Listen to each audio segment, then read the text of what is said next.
never imagined that one quiet afternoon could change everything. It was just another day in the city, the air heavy with that familiar, restless energy that seemed to hover over every skyscraper, every glistening shop window. I found myself wandering, searching for something I couldn't quite name, something that felt missing but hovered just outside my reach.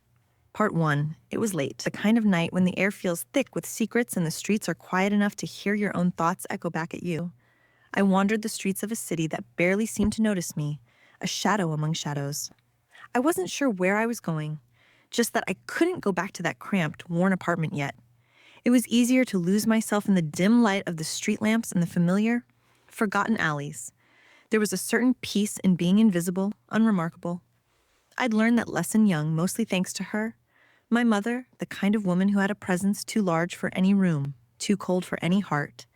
She was a powerhouse, a hurricane in a cocktail dress, but to me, she'd always just been a void. And for the past several years, a distant one, a memory I'd pushed so far back that I didn't expect to see her face again. But there she was, in the middle of the street, standing beneath the yellow glow of a flickering lamppost, waiting. My stomach clenched as our eyes met across the empty road. It was her, the same steel gray stare that could freeze you in place, dressed to perfection in clothes that looked like they'd never been touched by a wrinkle or a speck of dust. Without a word, she raised her hand, signaling me to follow. And against my better judgment, I did.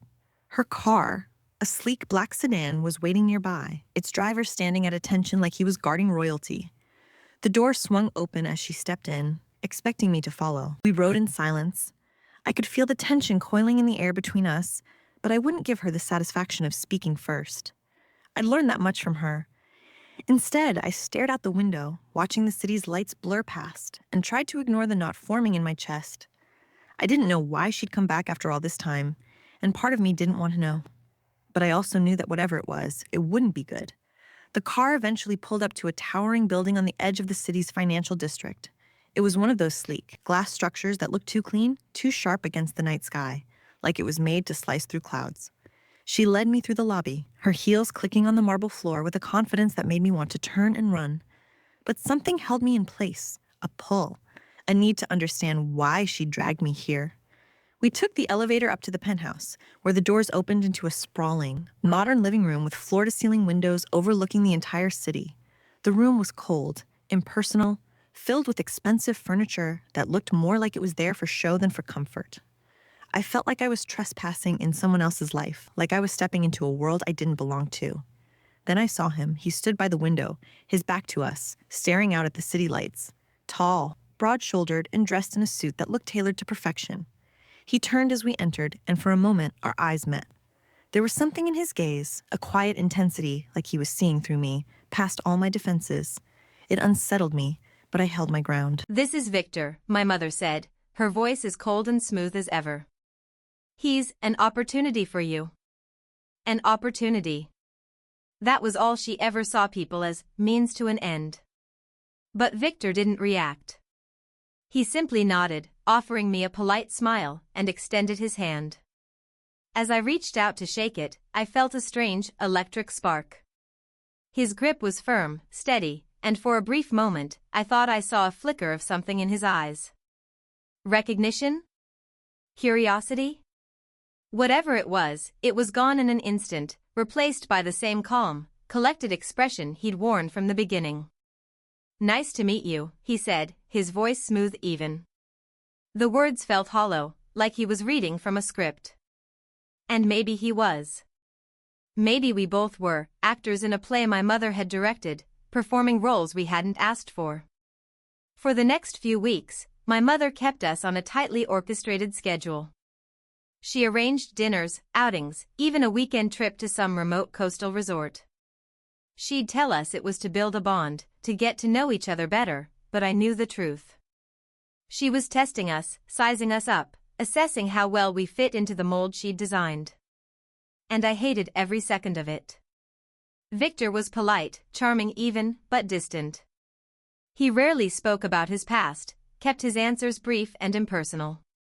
It was like there was an invisible wall around him, one he didn't let anyone cross.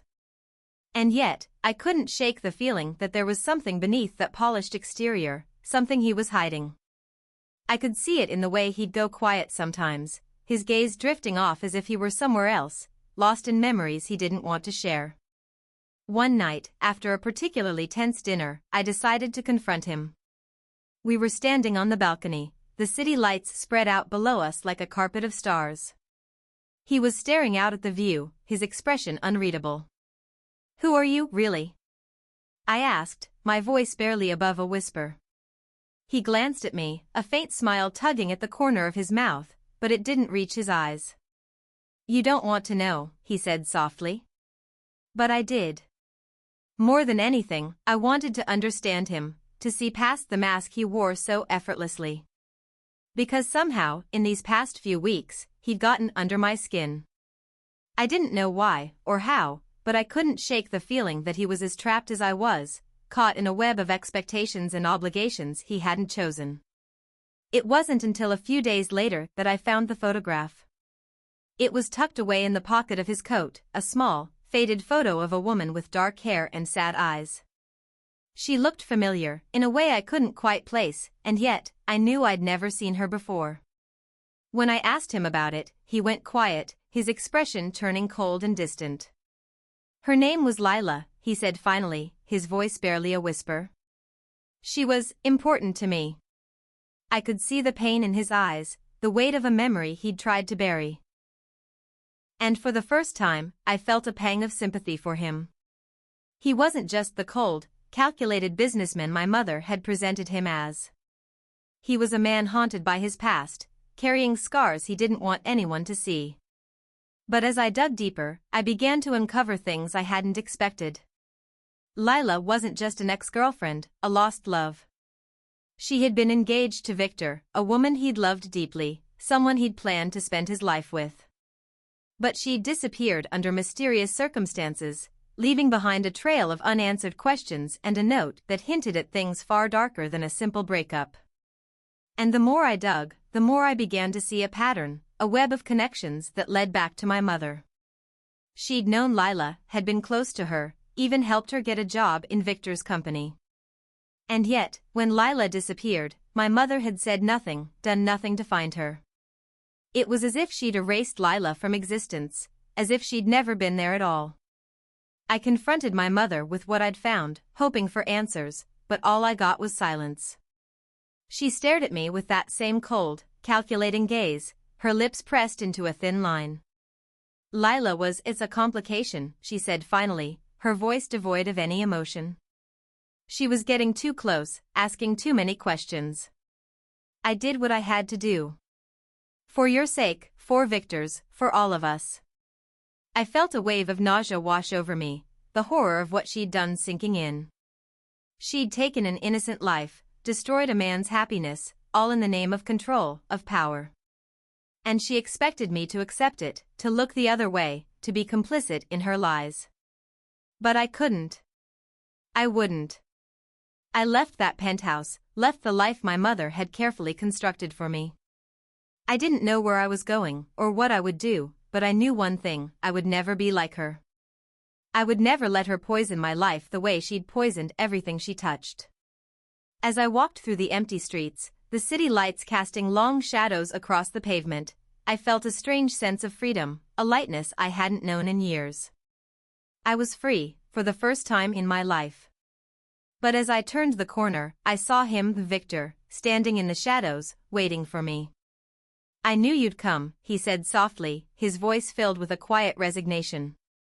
And in that moment, I realized that the story wasn't over. Not yet. Because the truth, the real truth, was still out there, lurking in the shadows, waiting to be uncovered.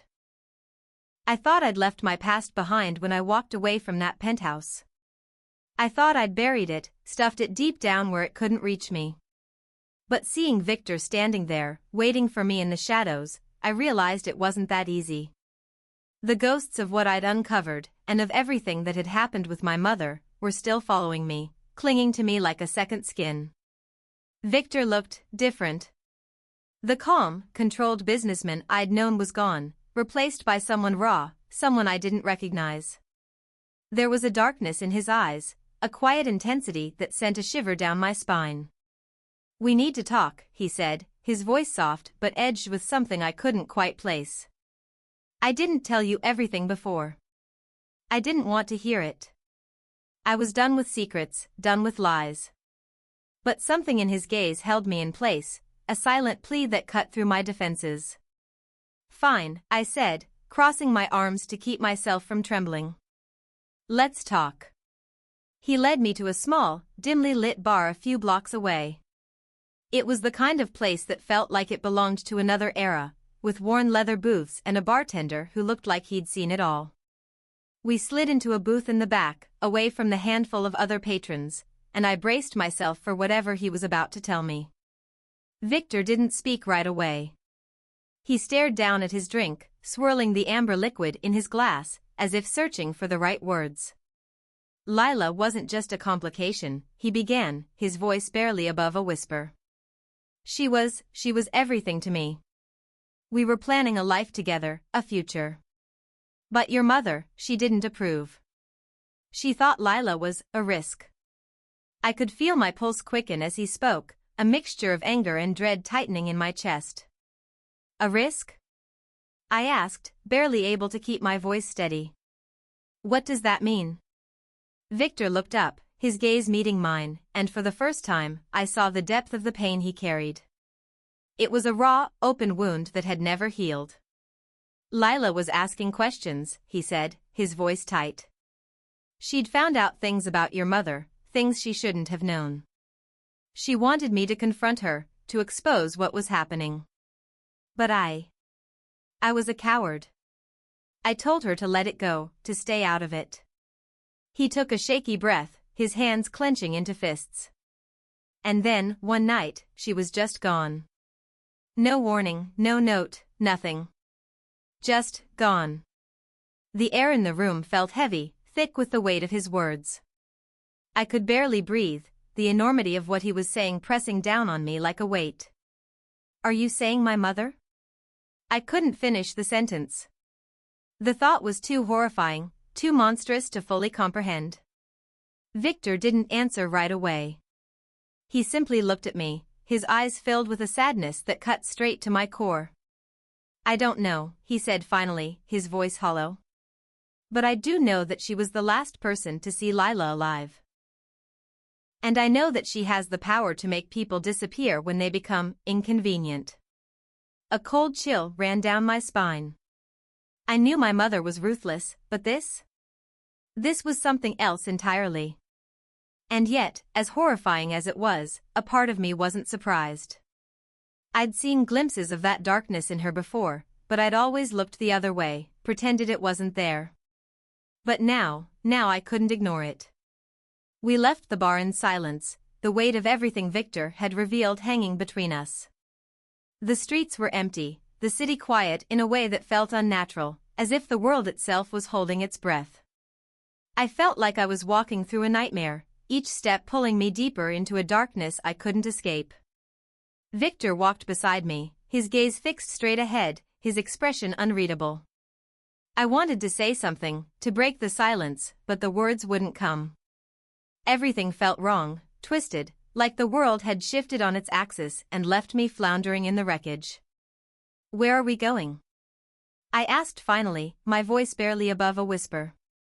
He didn't answer right away. Instead, he stopped, turning to face me with an intensity that made my heart skip a beat. We can't let this go, he said, his voice firm. If your mother had something to do with Lila's disappearance, we have to find out the truth. We owe it to her. To both of us. I wanted to argue, to tell him it was too dangerous, that we were better off walking away. But deep down, I knew he was right. I couldn't live with this hanging over me, this shadow that threatened to consume everything I was. I needed answers, no matter the cost. The next few days were a blur of research and dead ends. We pored over old newspaper articles, searched through archives, followed every lead we could find. But it was like trying to piece together a puzzle with half the pieces missing. Every answer led to more questions, every revelation only deepened the mystery. And through it all, Victor and I grew closer. The walls he'd built around himself began to crumble, and I saw glimpses of the man he'd once been, the man he might have been if not for the darkness that had tainted his life. We spent hours talking, sharing pieces of ourselves we'd never shared with anyone else.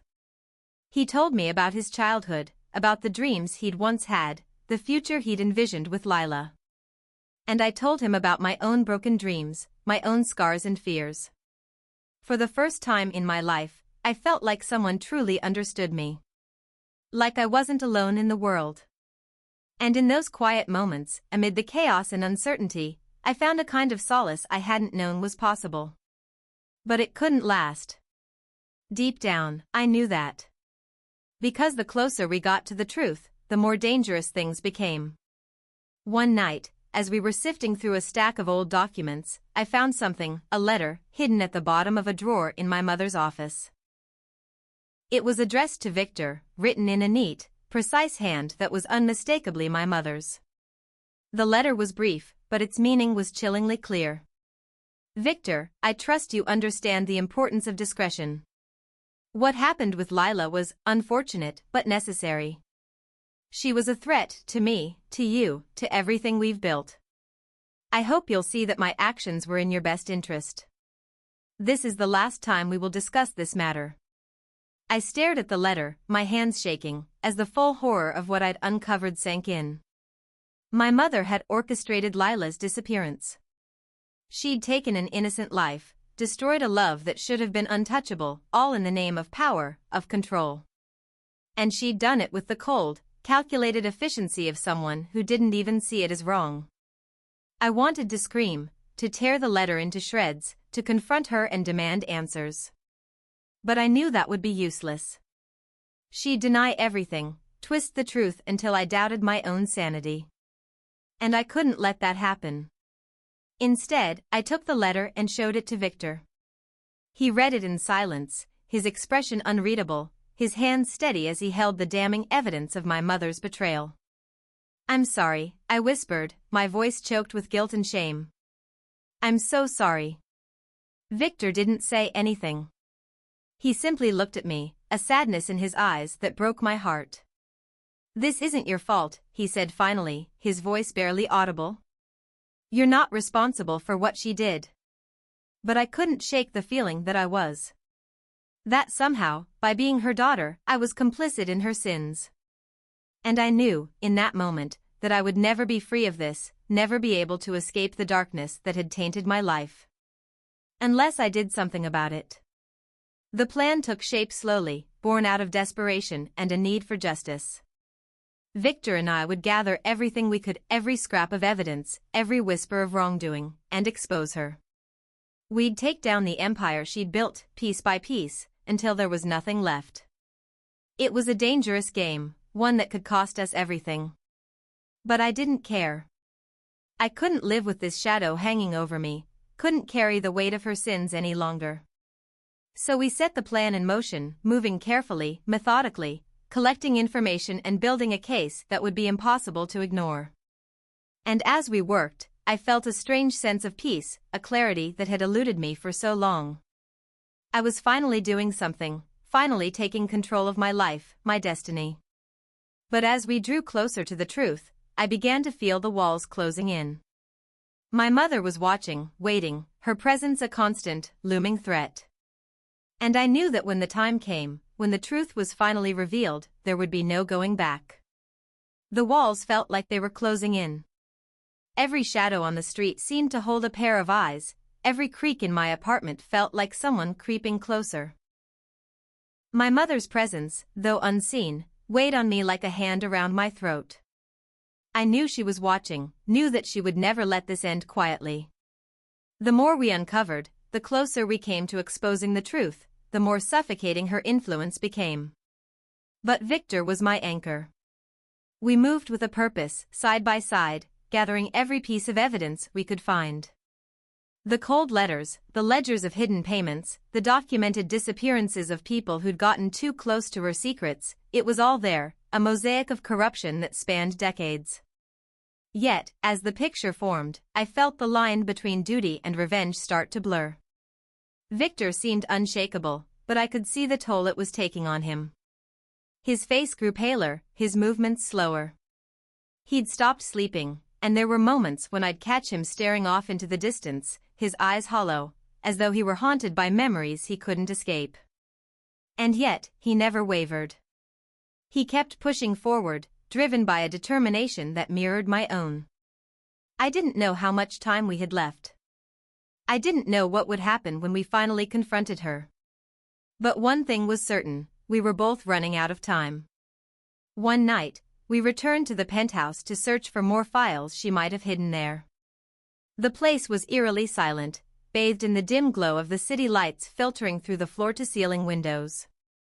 I felt a shiver run down my spine as we crept through the rooms, my heart pounding with every step.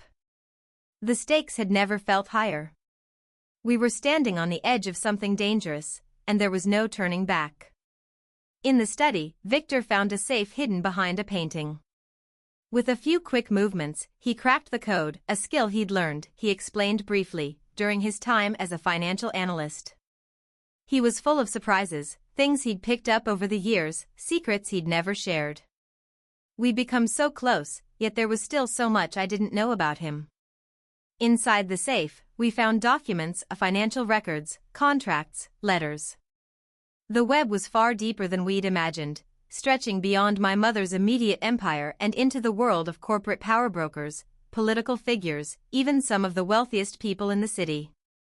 This was no small-time corruption, it was a network, a cartel of sorts, and my mother was at the center of it all. As I sifted through the papers, a feeling of dread settled over me. She wasn't just ruthless, she was untouchable. She'd built a fortress around herself, a wall of allies and favors that shielded her from any consequences. It felt like an impossible fight, one we couldn't possibly win. But Victor didn't flinch.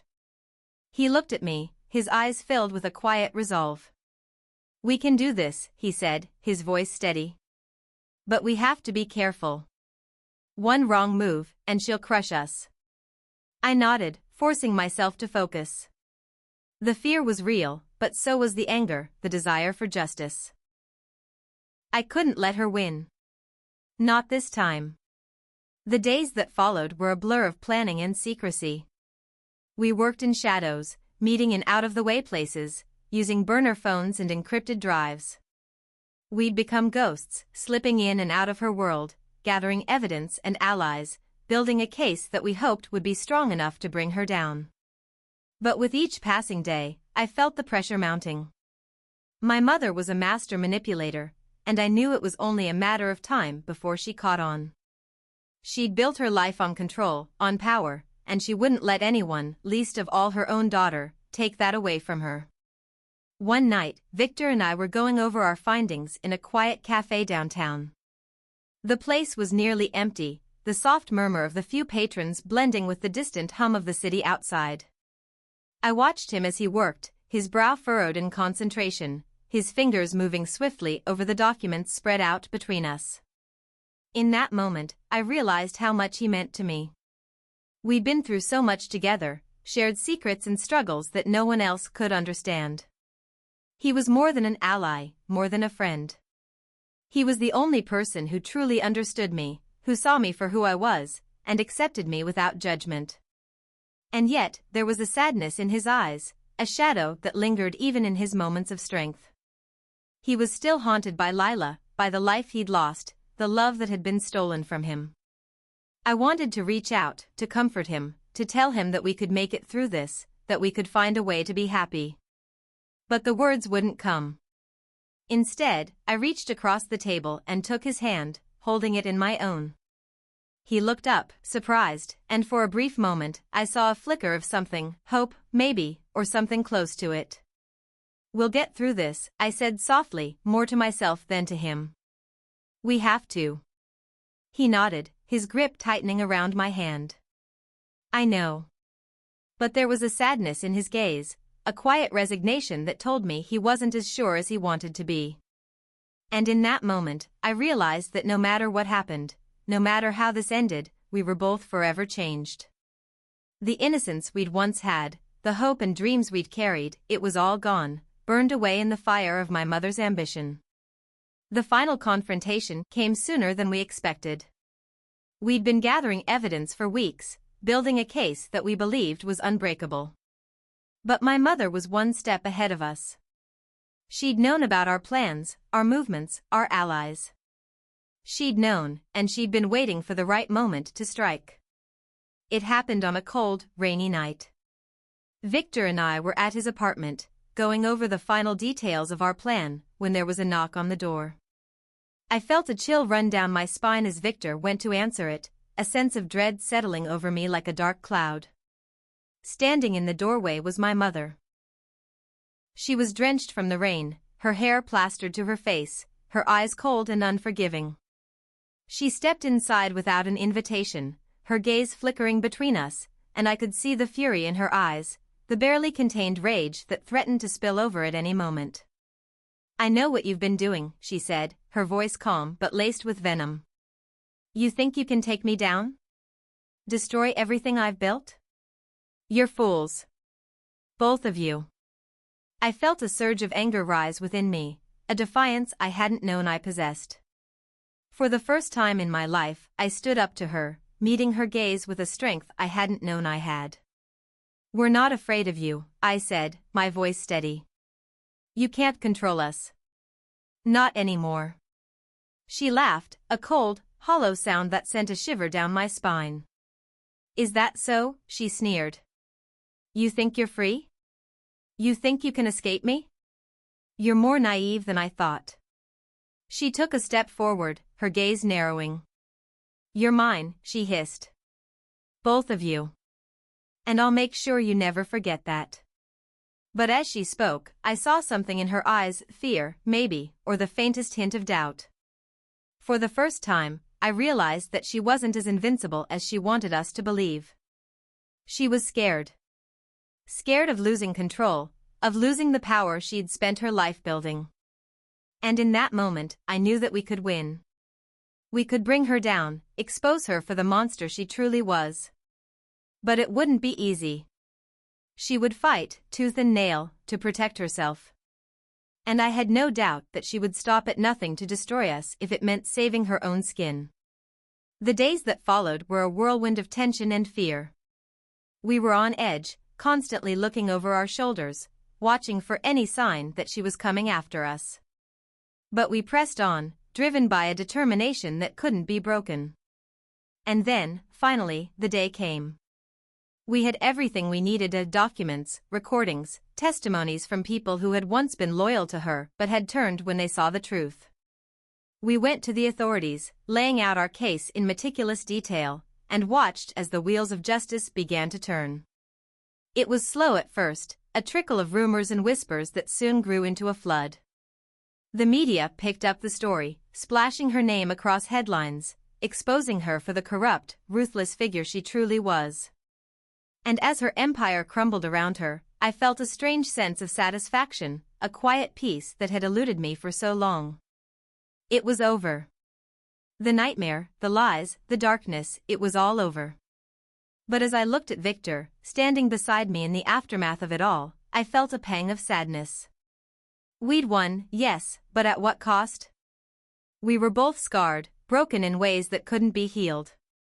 The innocence we'd once had, the hope and dreams we'd carried, it was all gone, burned away in the fire of my mother's ambition. And yet, as we stood together, side by side, I knew that we'd come through it together. We were survivors, bound by the scars we'd earned, and for the first time, I felt a glimmer of hope. Because we'd faced the darkness, and we'd come out the other side. And maybe, just maybe, we could find a way to heal. Together. The media frenzy that followed was like watching a tidal wave crash over a carefully constructed sandcastle. My mother's empire, the fortress she'd built over decades, crumbled piece by piece under the weight of her exposed secrets.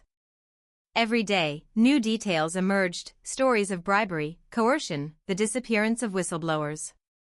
She had pulled every string, played every angle to protect her empire, and now the world was seeing it all laid bare. But as satisfying as it was to watch her fall, it was hard to shake the emptiness left in the aftermath. I'd spent so long building up to this, pouring every ounce of my energy into unearthing the truth, that now, with it all laid out before me, I felt strangely hollow.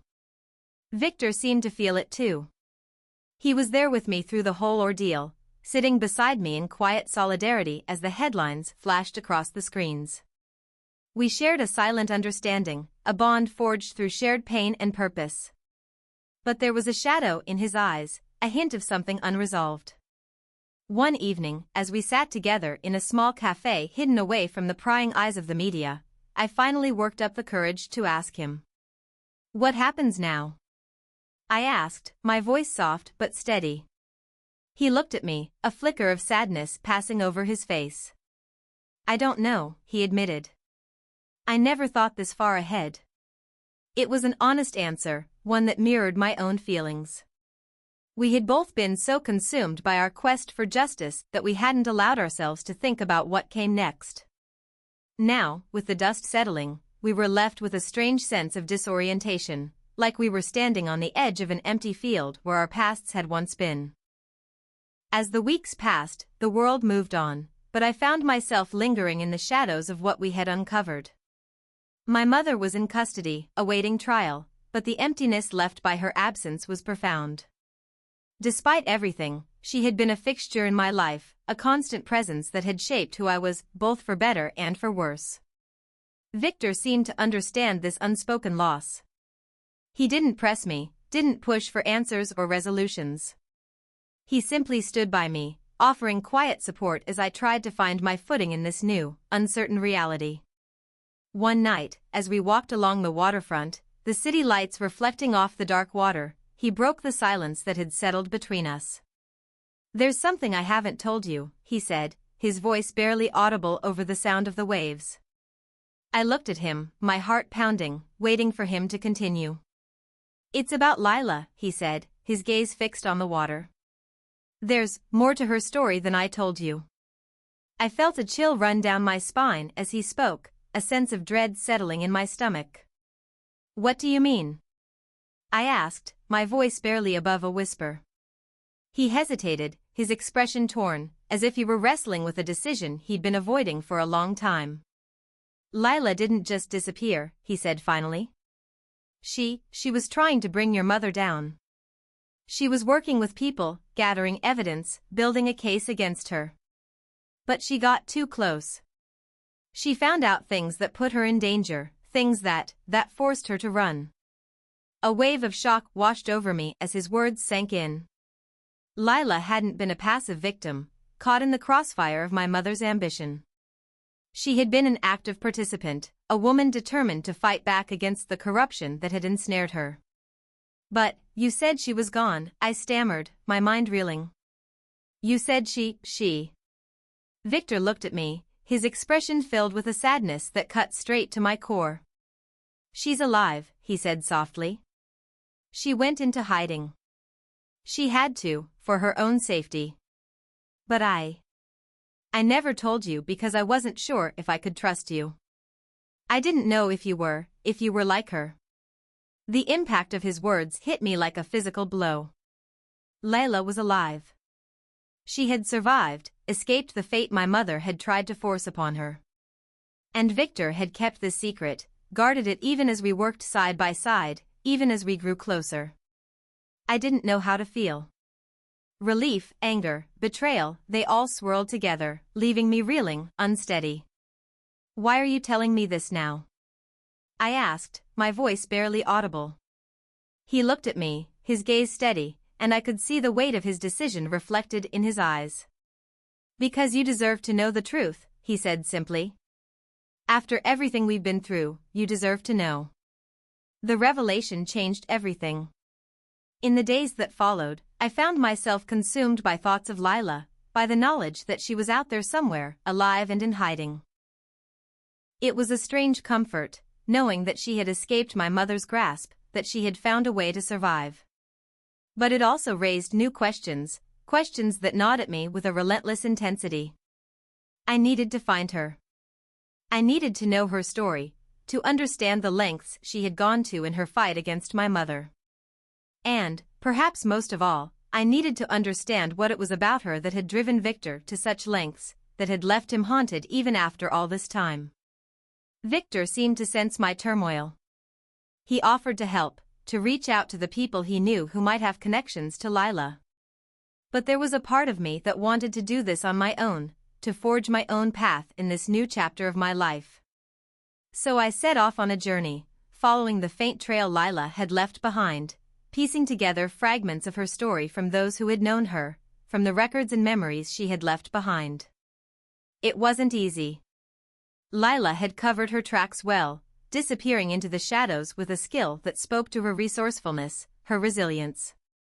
But slowly, piece by piece, I began to uncover her story, to understand the depths of her determination and the sacrifices she had made.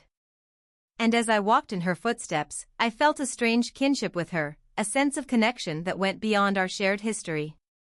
She had fought for justice, for truth, even when the odds were stacked against her. She had risked everything to bring down the empire my mother had built, and in doing so, she had paved the way for me to follow. Months passed as I continued my search, and slowly, almost imperceptibly, I began to find peace. The anger, the resentment that had fueled me for so long began to fade, replaced by a quiet acceptance. I knew now that I couldn't change the past, couldn't undo the damage my mother had done. But I could honor Lila's legacy, could continue the work she had started, fighting for justice in a world that so often turned a blind eye to it. Victor and I kept in touch, our bond evolving into something quieter, more profound. We had been through so much together, shared so many secrets and struggles, that our connection felt unbreakable, a foundation built on trust and understanding. And though our paths had diverged, I knew he would always be a part of my life, a constant presence even in the quiet moments. One day, as I was sifting through a stack of letters I had found in an old archive, I came across a note, a small, faded piece of paper tucked between the pages of a book. The handwriting was familiar, a neat, precise script that I recognized immediately. It was from Lila. The note was brief, a few simple lines scrawled in haste, but its message was clear. Keep fighting. Don't let them win. The truth is worth it, no matter the cost. A surge of emotion washed over me as I read her words, a mixture of sadness and gratitude that left me feeling both hollow and full at the same time. Lila had fought for this, had risked everything for a cause she believed in. And now, it was my turn to carry the torch, to continue the work she had started. As I stood there, holding her note in my hands, I felt a quiet resolve settle over me. The path before me was uncertain, filled with challenges I couldn't yet see. But for the first time in my life, I felt a sense of purpose, a clarity that had eluded me for so long. I didn't know where this journey would lead, or what lay ahead. But I knew one thing for certain. I would keep fighting. I would honor Lila's memory, and I would make sure that her story, and the story of everyone who had been touched by my mother's darkness, was never forgotten. And as I walked away from that old archive, Lila's words echoing in my mind, I knew that I was ready. Ready to face whatever lay ahead, ready to find my own way in a world that was vast and unpredictable. Because this was my story now. And for the first time, I was free to write it my way. In the months that followed, I devoted myself fully to the mission Lila had left behind. Each day brought new challenges, new questions, and a deeper understanding of the intricate web of corruption my mother had built. And though I was alone in my journey, Lila's memory and her message kept me grounded. But as much as I tried to immerse myself in the work, there was one part of my past that I couldn't leave behind the Victor. We had gone through the fire together, exposed secrets that could have destroyed us both. Yet, after everything, we'd parted ways, each of us bearing scars that hadn't yet healed. I thought of him often, wondering if he had found peace, if he had managed to move on. But as the weeks turned into months, I told myself that it was better this way, that we each needed space to rebuild our lives on our own terms. Then, one evening, as I was returning home from a late meeting, I found him waiting outside my door. He looked different, yet somehow the same. His face was thinner, his eyes sharper, as if he had been carrying a heavy burden. But as soon as our eyes met, I felt that familiar connection, a pull that hadn't faded despite the time that had passed. "I couldn't stay away," he said, his voice soft, almost apologetic. I didn't know how to respond. My heart was pounding, a mixture of hope and fear swirling inside me. Part of me wanted to throw my arms around him, to pull him close and never let go. But another part of me held back, cautious, wary of reopening old wounds. Instead, I opened the door and gestured for him to come inside.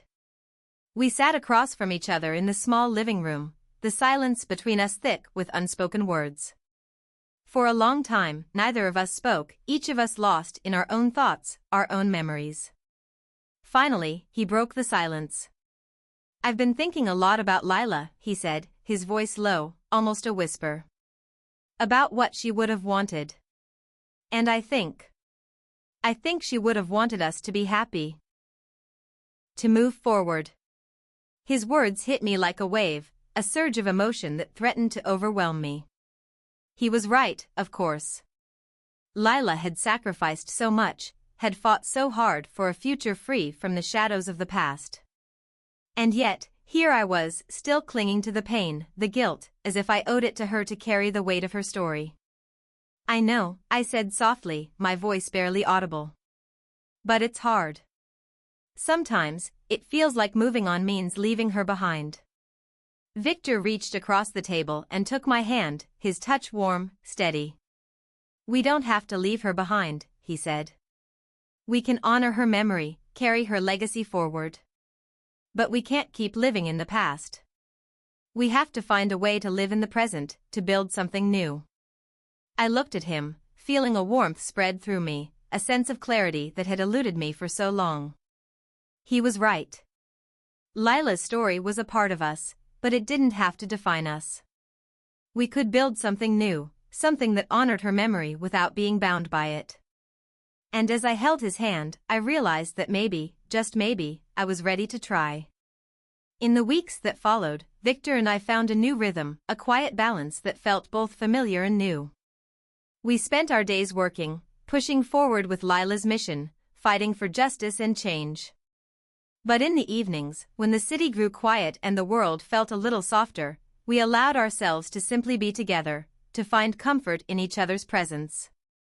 There were moments when the past still haunted us, moments when memories of Lila would resurface, sharp and painful. But we faced those moments together, leaning on each other, finding strength in the bond we had built. One evening, as we walked along the waterfront, Victor stopped, turning to face me with a look of quiet intensity. "I want to ask you something," he said, his voice soft, almost hesitant. I felt my heart skip a beat, a sense of anticipation tingling in the air. "Go ahead," I said, my voice steady despite the flutter of nerves in my stomach. He took a deep breath, his gaze fixed on mine, and in that moment, I saw a vulnerability in his eyes that he rarely showed.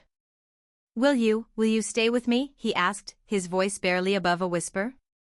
"Not just for now, but for the long run?" The question hung in the air between us, a weighty, beautiful thing that filled me with both fear and hope. I felt a surge of emotion, a sense of certainty that I hadn't felt in a long time. In Victor, I had found someone who understood me, who saw me for who I was, flaws and all. He was my partner, my anchor, the one person who had walked through the fire with me and come out the other side. And in that moment, I knew that I didn't want to face the future without him. "Yes," I said, my voice steady, my heart filled with a quiet joy. "Yes, I'll stay with you. For as long as you'll have me." A smile broke across his face, a rare, genuine smile that lit up his eyes, and in that moment, I felt a sense of peace that I hadn't known was possible. The next few years were a journey in themselves, filled with challenges and triumphs, moments of doubt and moments of joy.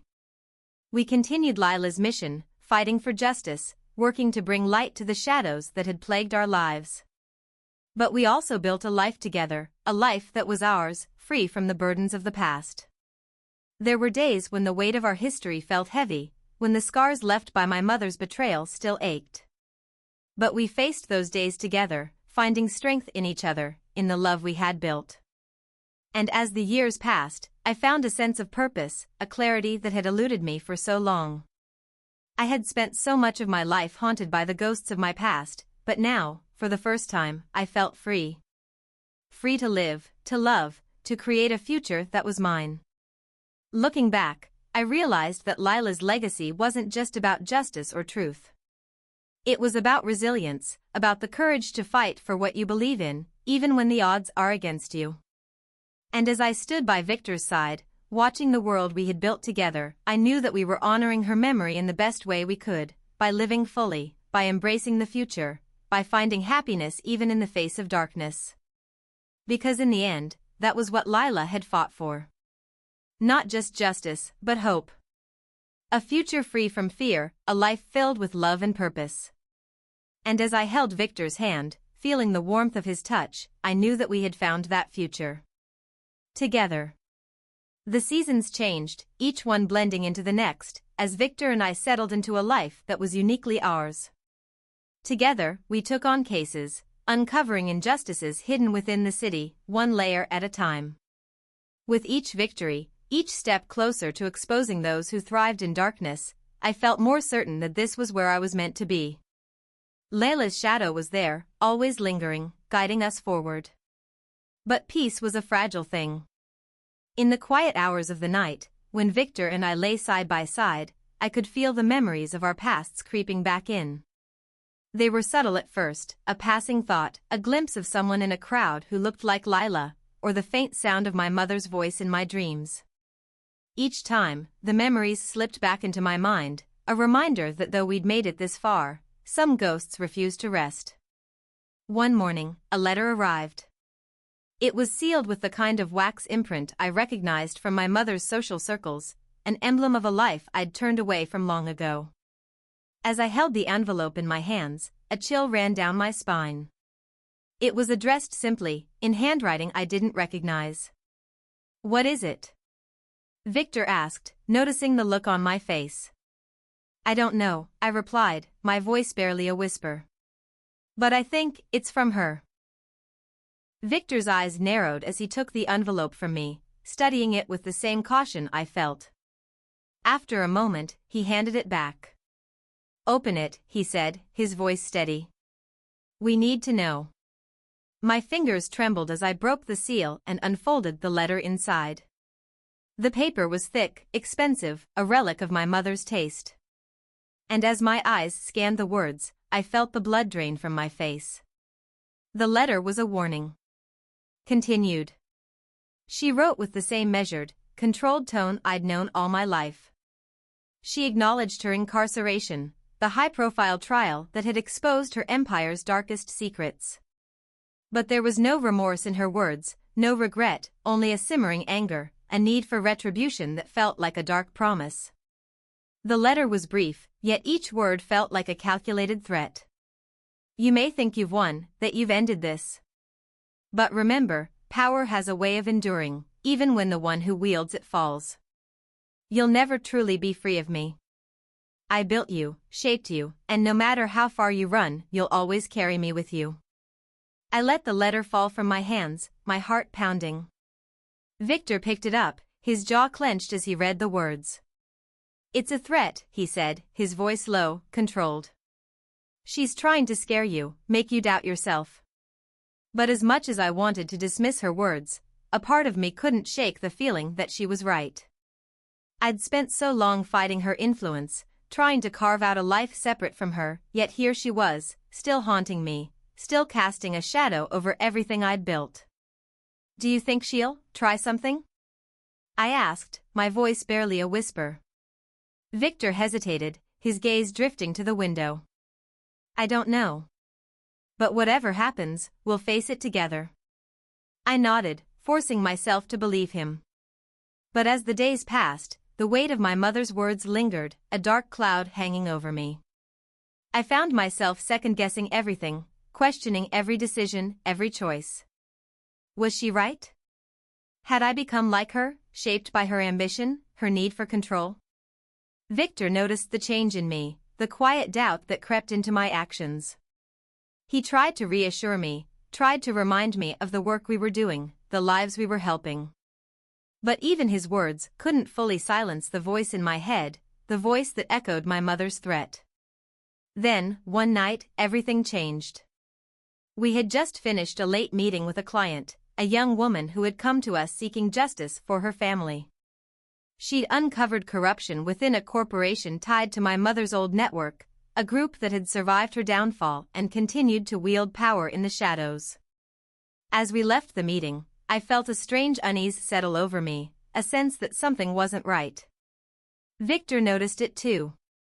He glanced over his shoulder, his expression tense, his eyes scanning the street. "Let's take the long way back," he said, his voice calm but firm. I nodded, my heart pounding as we turned down a narrow alley, slipping away from the main road. The city was quiet, the air thick with the scent of rain and concrete. But as we walked, I felt the presence of someone behind us, a figure moving in the shadows. Without warning, a man stepped out in front of us, blocking our path. His face was hidden beneath the brim of a hat, his posture casual but threatening. I felt Victor's hand tighten around mine, a silent reassurance that he was there, that we were in this together. "Evening," the man said, his voice smooth, cold. "You two have been causing quite a stir."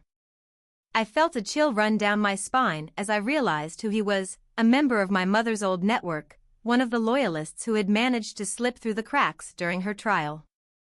He was here to remind us that the empire she'd built wasn't gone, that her influence still lingered in the city's underbelly. "We're not interested in whatever you have to say," Victor replied, his voice steady, unyielding. The man chuckled, taking a step closer. "Oh, I think you should be. You see, you may have taken down the queen, but the kingdom still stands. And it doesn't take kindly to those who try to disrupt its order." I felt Victor's hand tense, his grip tightening as he pulled me back, positioning himself between me and the man. "Leave us alone," he said, his voice low, dangerous. "Or you'll regret it." But the man only smiled, a cold, calculated smile that sent a shiver down my spine. "Oh, I don't think so," he said, his gaze shifting to me. "You have no idea what's coming." And with that, he turned and disappeared into the shadows, leaving us standing there, the weight of his threat hanging heavy in the air. In the days that followed, I couldn't shake the feeling that we were being watched. Every sound, every shadow felt like a threat, a reminder that my mother's empire wasn't as dead as we had hoped. Victor and I became more cautious, moving carefully, always aware of the eyes that seemed to follow us. But despite the fear, despite the lingering threat of her influence, I knew one thing for certain: we couldn't back down. We couldn't let the shadows of her past control us, couldn't let her empire dictate our future. And so, we continued our work, exposing corruption, seeking justice, fighting back against the remnants of her world. It was a slow, difficult process, filled with setbacks and challenges. But with each victory, each small step forward, I felt a little stronger, a little more certain that we could carve out a life that was truly ours. Victor and I grew closer through it all, our bond strengthening with every obstacle we faced. He became my anchor, my partner in every sense of the word. And though the shadows of our past still lingered, we found a way to build a life that was filled with purpose, with hope. We were no longer haunted by the ghosts of our past. We were free. But freedom, I had learned, was never truly won. It was fought for every day, in every decision, every choice. And as long as I had Victor by my side, I knew I had the strength to keep fighting, to keep pushing forward, no matter what challenges lay ahead. Because in the end, we had created something stronger than her empire, something that couldn't be torn down by threats or shadows. We had built a legacy of our own, a legacy of resilience, of courage, of love. And that, I knew, was something no one could ever take away. Part 7. Months slipped by, each one marked by quiet victories and silent battles. Victor and I continued our work, uncovering secrets, unraveling the tangled web of corruption that my mother's associates had woven. With each step, it felt as though we were chipping away at a mountain, one stone at a time. And yet, every so often, something would happen, a whisper of a threat, a shadow lurking too close, that reminded us her empire wasn't entirely gone. Still, the work gave me purpose. It was as if every case we took on, every injustice we exposed, was another step toward cleansing myself of her influence. Victor was by my side through it all, his quiet strength and resilience my guiding light. Then, one afternoon, we received an unexpected message. I was sorting through files in our small office when the envelope arrived, hand-delivered by a courier. It was unmarked, plain, but as soon as I touched it, a chill ran through me. There was something ominous about it, something that set my instincts on edge. Victor noticed my hesitation and came to my side, his hand resting on my shoulder. "Want me to open it?" he asked softly, his tone calm but alert. I shook my head. "No. I need to see this for myself." I slipped my finger under the flap, tearing it open, and pulled out a single piece of paper. The handwriting was familiar, elegant, precise, with a faint flourish at the end of each word. It was a letter from my mother. The letter. The letter was short, barely a few lines, but every word felt like a carefully crafted barb aimed straight at my heart. "My dearest. You may have thought you'd escaped me, but you'll find that my influence is persistent. Do you really think you can erase me, remove the stain of what I built? Power endures, my dear. It weaves through the shadows, slips through the cracks, and thrives even when you think it's gone. Consider this a reminder. You'll always be mine." There was no signature, no closing line, but it didn't need one. I could feel her presence in every word, her lingering shadow curling around me, a constant reminder that she was never truly gone. Victor read over my shoulder, his jaw clenched, his eyes dark with anger. "She's trying to get inside your head," he said, his voice low, steady. "That's all this is, a last attempt to control you." I wanted to believe him. I wanted to brush off the letter as nothing more than a hollow threat, a final act of defiance from a woman who had lost everything. But a part of me couldn't shake the feeling that this was more than just words on a page. My mother had always been cunning, always one step ahead, and I knew she wouldn't have sent this unless she had something planned. An unexpected visitor. A few days after the letter arrived, Victor and I received an unexpected visitor at our office. It was late, and we were just about to close up for the night when the door swung open and a man stepped inside. He was tall, dressed in a tailored suit, his hair slicked back in a way that reminded me of the men who used to frequent my mother's gatherings. There was a coldness in his eyes, a calculated detachment that put me on edge immediately. "Ms. Holloway," he said, nodding at me with a slight smile that didn't reach his eyes. "I'm here on behalf of someone you're quite familiar with." I glanced at Victor, who gave me a subtle nod, his posture tense but ready. We both knew who the man represented. "State your business," I said, keeping my voice steady. The man's smile widened, and he slipped his hands into his pockets, leaning casually against the wall. "My employer simply wants to remind you of the consequences of meddling in affairs that don't concern you," he said smoothly. "You've already done enough damage, and she feels it's time for you to step back." I felt a surge of anger rise within me, but I kept it in check, forcing myself to remain calm. "And if we don't?" I asked, meeting his gaze with a steady glare. The man's smile faded, replaced by a cold, steely expression. "Then we will take steps to ensure that you do," he replied, his tone chillingly matter-of-fact. "Consider this your final warning." He turned to leave, but paused at the door, glancing back over his shoulder. "Remember, Ms. Holloway," he said softly. "You're only as free as she allows you to be." And with that, he was gone, leaving us standing in silence, his words lingering in the air like a dark cloud. A new plan. The visit rattled me more than I wanted to admit. My mother's empire, though fractured and weakened, was still alive, its roots buried deep within the city's power structures. I could feel her presence, her influence, wrapping around me like chains, binding me to a legacy I wanted so desperately to escape. But Victor was there, his hand on my shoulder, his voice a steady anchor in the storm. We can't let her win, he said firmly. This is exactly what she wants, for you to feel trapped, powerless. But you're not. We're not. I looked at him, his resolve, his strength, and felt a spark of hope ignite within me. He was right. We'd come this far, fought this hard, and I couldn't let her control me, even from a distance. We spent the next few days devising a plan. If my mother's influence still lingered in the city, then we would root it out, expose every last trace of her empire until there was nothing left for her to hold on to. It was risky, a move that would likely draw attention from the powerful figures who had once been her allies. But I was done hiding, done letting her haunt my life from the shadows. Victor and I worked tirelessly, piecing together everything we had on her network, tracing connections, following leads. It was exhausting, grueling work, but with each new discovery, I felt a weight lift from my shoulders. I was taking back control, reclaiming my life piece by piece. The confrontation. A week later, we arranged a meeting with a journalist who had been covering corruption within the city for years. We shared everything we had, every scrap of evidence, every document, every name. The journalist was skeptical at first, but as we laid out the details, his expression shifted, his skepticism replaced by a look of grim determination.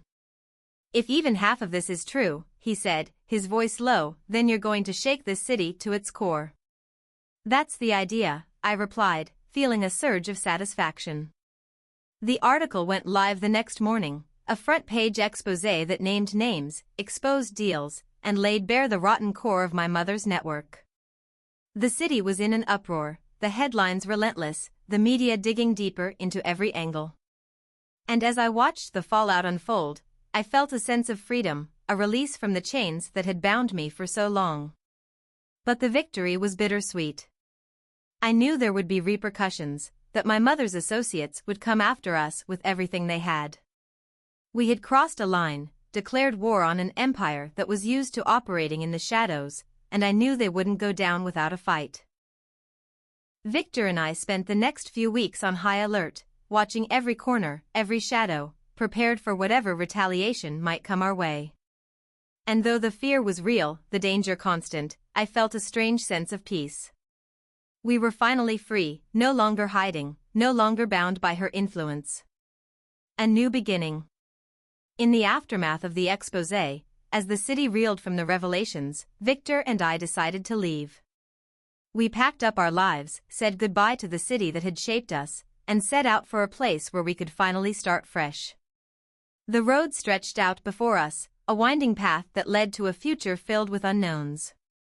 But for the first time, I felt a sense of hope, a belief that we could build a life free from the shadows of our past. We found a small town by the coast, a quiet place where no one knew our names, where the ocean stretched out like a promise of endless possibilities. And as we settled into our new life, I felt the weight of my mother's influence begin to fade, replaced by a peace I had never known. Victor and I spent our days building a new life together, a life filled with purpose, with love, with a quiet strength that came from knowing we had faced the darkness and come out the other side. And as I stood on the shore, watching the waves roll in, I knew that we had finally escaped. We were free not just from her, but from the fear, the doubt, the legacy that had haunted us for so long. This was our life now, a life of our own making, built on a foundation of resilience, of courage, of love. And as I looked into Victor's eyes, feeling the warmth of his hand in mine, I knew that we had finally found our way home. Part 8. In the peaceful quiet of our new coastal town, days blended seamlessly, with a calm I hadn't known in years. Victor and I built a routine that felt almost dreamlike, free from the pressing weight of the city's corruption and the ghosts that had haunted us. Our small cottage by the sea had become our sanctuary, a place where the air was filled with the scent of salt and wildflowers instead of fear. But it was strange, living without a constant sense of vigilance. I found myself listening to the silence, waiting for a knock that never came, expecting shadows that didn't follow. Freedom, I realized, was as much an adjustment as captivity had been. One evening, as the sun dipped below the horizon and cast a warm orange glow over the waves, Victor and I sat on the porch, watching the ocean. He reached over, taking my hand in his, and gave it a gentle squeeze. "Do you ever think about going back?" he asked, his voice barely louder than the sound of the waves. The question caught me off guard. For so long, my answer would have been a resounding no, but now, with distance in time, the city and the life we'd left behind felt like another world, as if the two of us standing on this porch were different people altogether. "Sometimes," I admitted. "Not because I miss it, but because I wonder if we left anything unfinished." Victor nodded, a thoughtful look in his eyes. "We gave it everything we had. But you're right, some things don't stay buried." I leaned into him, grateful for his steady presence. He was my anchor, my reminder that we had escaped the shadows together. Still, there were moments when I felt a pull to the past, an itch I couldn't scratch. A letter from the past. Our peace was interrupted a few weeks later, though not in the way I'd expected. One afternoon, a letter arrived, hand-delivered by a stranger who didn't wait around for questions. The envelope was plain, but inside was a neatly folded sheet of paper with handwriting I recognized instantly. It was my mother's. Victor watched me as I unfolded the letter, his eyes narrowing with concern. "What does it say?" he asked quietly. I scanned the letter, my heart sinking as I read the words. "My dearest. You may think you're free, but remember that everything in this life has a price. I always knew you'd try to escape, that you'd rebel in the end. But know this, I have a gift for you, something I've kept hidden, something that will always bring you back to me." The letter was signed with her initials, and a small key was attached to the bottom, taped carefully as if it were a final act of control. What could this mean? I muttered, more to myself than to Victor. Victor frowned, reaching for the letter, studying the key. If I had to guess, I'd say it's a message. A final thread, something she left to make sure you couldn't completely let her go. As much as I hated to admit it, he was right. My mother had always been 2 steps ahead, anticipating our every move. I knew she wouldn't have left this behind without purpose. But what was the gift she spoke of, and why now? Back to the city. I didn't want to go back. The thought of returning to the city made my chest tighten, memories of dark alleys and tense encounters flooding back. But something about the letter, the taunting tone, made it impossible to ignore. If this was her final attempt to control me, I needed to confront it head-on. I couldn't live with the shadow of her manipulation lingering in my life. Victor insisted on coming with me. We made arrangements to return to the city, just for a few days, promising ourselves that this would be the last loose end, the final step in our journey of breaking free. The city was as we had left it, loud, chaotic, buzzing with energy. But this time, I felt like an outsider looking in, like a stranger in a place I'd once called home. Every corner held memories, every familiar street whispered secrets I'd tried to forget. With the key in hand, we followed the few clues we'd pieced together, tracing my mother's cryptic message back to an old estate on the outskirts of town. It was a place I remembered vaguely, a house we'd visited only once or twice during my childhood. But it had been hers, and now, standing before it, I felt an inexplicable pull. Inside the estate. The house was dark, the air stale and thick with dust. The place had an unsettling stillness, as if it had been frozen in time. Victor and I moved carefully through the rooms, guided by the dim light filtering through the windows. We found a small study at the back of the house. Inside, there was an old wooden desk, locked. My heart raced as I held the key from my mother's letter, the weight of her message pressing down on me. Whatever lay inside felt like the final link in a chain I had spent my life trying to break. I slid the key into the lock, and with a soft click, the drawer opened. Inside, there was a single envelope, addressed to me. I unfolded the letter, my hands trembling, and began to read. "You may hate me, but you are a part of me. Everything I've done, everything I've built, was for you. You may think you've escaped my influence, but my legacy will always live on through you. Remember that power is not something you can simply walk away from. It will find you, no matter how far you run.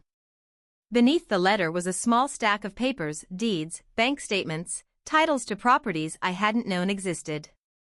It was my inheritance, the wealth and influence she had accumulated over decades. She'd left it all to me, a final act of control disguised as a gift. A choice. I felt a surge of anger, a burning resentment that had simmered beneath the surface for years. This was her final attempt to tether me to her world, to ensure that I could never truly escape. She wanted me to inherit her empire, to carry on her legacy, to be the daughter she had always wanted me to be. But I knew better. This wasn't a gift, it was a trap. I looked at Victor, the silent question in my eyes. He nodded, his expression calm, resolute. "You don't have to accept it," he said, his voice steady. "You can choose your own path." And in that moment, I knew what I had to do. I gathered the papers, every document, every symbol of her legacy, and carried them out to the garden behind the estate. Victor followed, a quiet witness to my final act of defiance. One by one, I set the papers alight, watching as the flames consumed her legacy, reducing it to ash. I felt a weight lift from my shoulders, a sense of liberation I hadn't known was possible. This was my choice, my act of freedom, my way of severing the final tie. As the last of the papers burned, I felt a quiet sense of peace settle over me. My mother's influence, her empire, her power, it was gone, reduced to nothing more than memories and ashes. I had chosen my own path, a life free from her control, a future that was mine to shape. The journey home. Victor and I returned to the coast, our hearts lighter, our spirits free. We had faced our past, confronted the shadows that had haunted us, and emerged stronger, unbreakable. Together, we had built a life founded on resilience, on courage, on love. In the quiet of our home by the sea, I finally felt the weight of the past fade away. The city, my mother, her legacy, they were all behind us, remnants of a life we had left behind. Standing on the shore, watching the waves roll in, I knew that I had truly escaped. I was free not only from her, but from the fear, the doubt, the legacy that had haunted me for so long. This was our life now, a life we had built together, a life that was ours. And as I looked into Victor's eyes, feeling the warmth of his hand in mine, I knew that we had finally found our way home.